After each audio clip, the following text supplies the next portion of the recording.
ಸಂಕ್ರಾಂತಿ ಸಿಹಿ ಪೊಂಗಲ್ ಮಾಡುವ ವಿಧಾನ. ಅರ್ಧ ಕಪ್ ಅಕ್ಕಿ ತಗೊಳ್ಳಿ, ಅರ್ಧ ಕಪ್ ಮೂಂಗ್ ದಾಲ್ ತಗೊಳ್ಳಿ. ಎರಡನ್ನೂ 2 ನಿಮಿಷಗಳ ಕಾಲ ಸ್ವಲ್ಪ ಫ್ರೈ ಮಾಡ್ಕೊಳ್ಳಿ. ಅದೇ ಪ್ಯಾನಿಗೆ 4 ಕಪ್ ನೀರನ್ನು ಹಾಕಿಬಿಟ್ಟು ಕುದಿಯಕ್ಕೆ ಬಿಡಿ.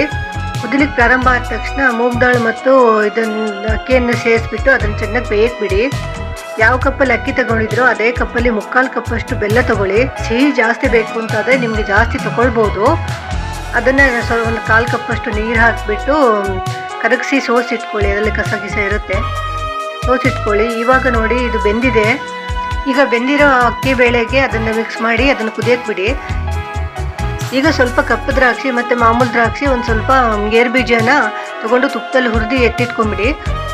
ಈಗ ಅದನ್ನು ಸ್ವಲ್ಪ ಏಲಕ್ಕಿ ಪುಡಿಯನ್ನು ಅದಕ್ಕೆ ಹಾಕಿಬಿಟ್ಟು ಹುರಿದಿಟ್ಕೊಂಡಿರ್ತಕ್ಕಂತಹ ನಟ್ಸನ್ನು ಅದಕ್ಕೆ ಹಾಕಿಬಿಟ್ಟು ಮಿಕ್ಸ್ ಮಾಡಿಬಿಟ್ರೆ ಆಯಿತು.